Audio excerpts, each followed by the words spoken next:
అందరికీ నమస్కారం. నా పేరు చూకల దుర్గాప్రసాద్ శాస్త్రి, బాపట్ల జిల్లా బాపట్ల. ఈ రోజున ఒక చిన్న సామెతతో ఒక వీడియోను ప్రారంభం చేస్తున్నాను. ఈ సామెత ఎందుకు చెప్పాను అనేది మీకు ఈ వీడియో మొత్తం పూర్తిగా చూస్తే మీకు క్లియర్గా అర్థమవుతుంది. ఆవు చేలో మేస్తే దూడ గట్టున మేస్తుందా అని ఒక సామెత మన పెద్దవాళ్ళు అంటారు. మీ అందరికీ తెలిసిన విషయం, మనందరికీ తెలిసిన విషయం. నేను ఈ మాట ఎందుకన్నానంటే, గత ప్రభుత్వంలో వైఎస్ఆర్ కాంగ్రెస్ ప్రభుత్వంలో వైఎస్ జగన్మోహన్ రెడ్డి గారు దోచుకున్న దొంగల దోపిడీ వ్యవహారం మనందరికీ, ఆంధ్రప్రదేశ్ రాష్ట్రంలో ఉన్న ప్రజలందరికీ తెలుసు. నేను ఒక్కనే కాదు, ఆంధ్రప్రదేశ్ రాష్ట్రంలో ఉన్న ప్రజలందరికీ తెలుసు. సరే, ఆయన ఆవైతే ఈ దూడలన్నీ ఏం చేసినాయి, ఎవరికి నచ్చిన చోట వాళ్ళు దోచుకోవటం మొదలుపెట్టారు. ఈ మాట నేను ఎందుకన్నానంటే, ఈ మధ్య ఇటీవల కాలంలో ఒక ప్రముఖుడు పేరు బాగా వినపడ్డది. అది ఎవరయ్యా అంటే, పుంగునూరుకు సంబంధించిన పెద్దిరెడ్డి రామచంద్రారెడ్డి గారి యొక్క ఫామ్ హౌస్కు సంబంధించిన పేపర్ అండి.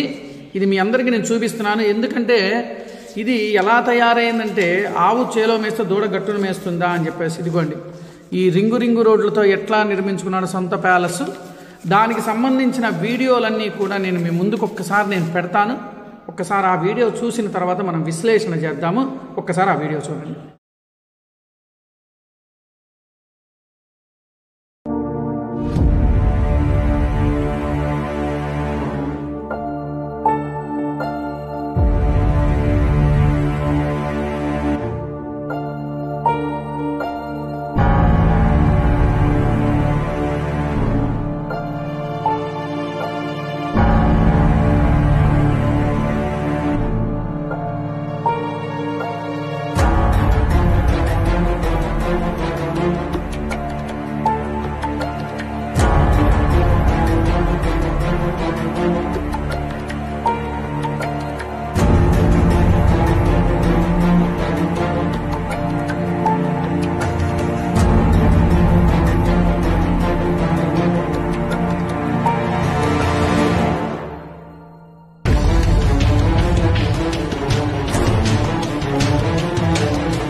చూశారు కదా, ఆ వీడియోను అవన్నీ చూశారు కదా.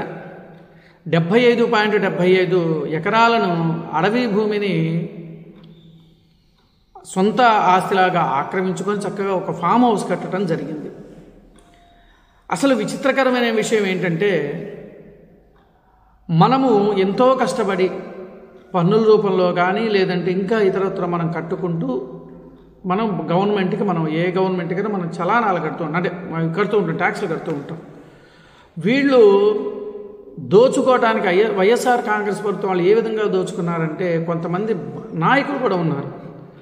ఒక ఆమెమో టికెట్ల రూపంలో దోచుకొని దర్శనాల రూపంలో దోచుకుంది ఒక ఆమె. ఒక ఆయనేమో రేషన్ బియ్యం మీద దోచుకున్నాడు.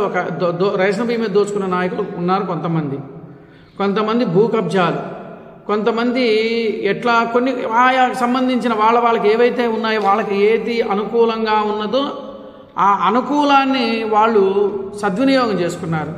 నేను అందుకే మీకు మొదట్లోనే చెప్పా, ఆవు చేలో మేస్తే దూడ గట్టును మేస్తుందా అని.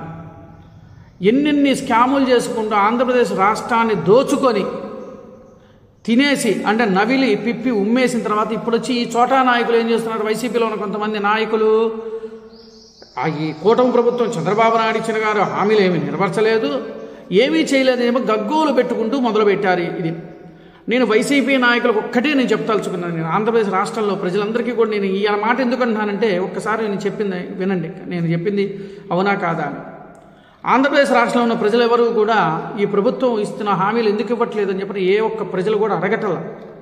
ఎందుకంటే దానికి ప్రధాన కారణం ఏంటంటే, మీరు చేసిన అకృత్యాలు, దోపిడీలు ఎంత దోచుకున్నారో ఆంధ్రప్రదేశ్ రాష్ట్రాన్ని రాష్ట్ర ప్రజలందరికీ తెలుసు. కాబట్టి ఒక సమగ్రంగా ఒక గాడిలో పెట్టడం కోసం చంద్రబాబు నాయుడు చేస్తున్న తపన, ఆవేదన రాష్ట్ర ప్రజలు చూశారు పక్కాగా. మొన్న మధ్య దావోస్కి వెళ్ళి ఏదో చేసి వచ్చాడు, ఏమీ చేయలేదన్నాడు.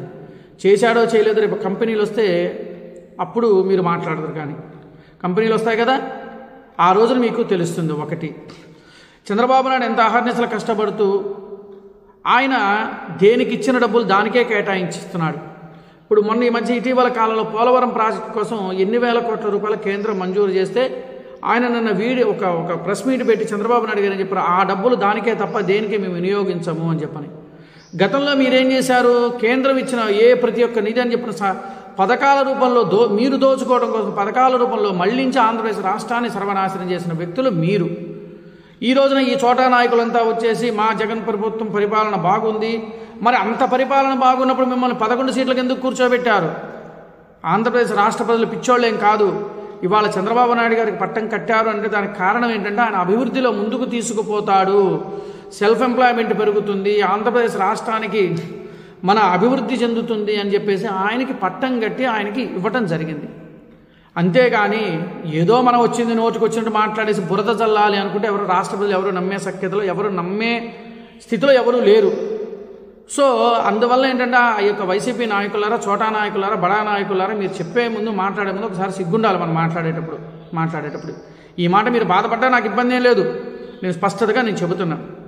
ఇంకోటి ప్రధానంగా ఏంటంటే ఈ కబ్జాలు దోచుకోవటం వల్ల ఇన్ని ఆస్తులు వాళ్ళకి వాళ్ళ బినామీ పేర్లు పెట్టుకుంటూ వెళుతుంటే ఇంకా ఆంధ్రప్రదేశ్ రాష్ట్రం ఎక్కడికి వెళుతుంది? అప్పులు కాకపోతే ఏమొస్తాయి? ఇంకా వైజాగ్ స్వామికి మీరు ఎన్ని ఎకరాలు మీకు గతంలో నేను ఒక వీడియో చేసుకొని నేను చెప్పా. ఆ స్వామి మీద నేను ఒక వీడియో చేసుకొని నేను పెట్టా. ఎన్ని వేల ఎకరాలుగా ఆయనకి దారాదత్తం చేశారో ఎవరికి తెలుసు? లోగుట్టు పెరుమాళ్ళ కెరక అన్నట్టు ఎవరికి తెలుసు? ఇవాళ ఒక్కొక్కటి బయటకు తీస్తూ ఉంటుంటే వీళ్ళ చరిత్రలు బయటకు వస్తున్నాయి. రాష్ట్ర ప్రజలారా, నేను ఈ చెప్పిన మాటలన్నీ కూడా మీకు నచ్చినట్లయితే ఈ వీడియోని లైక్ చేయండి, అలాగే షేర్ చేయండి, అలాగే కామెంట్స్ ఖచ్చితంగా తెలియజేయాలని చెప్పని కోరుకుంటూ ఉన్నాను. నమస్కారం.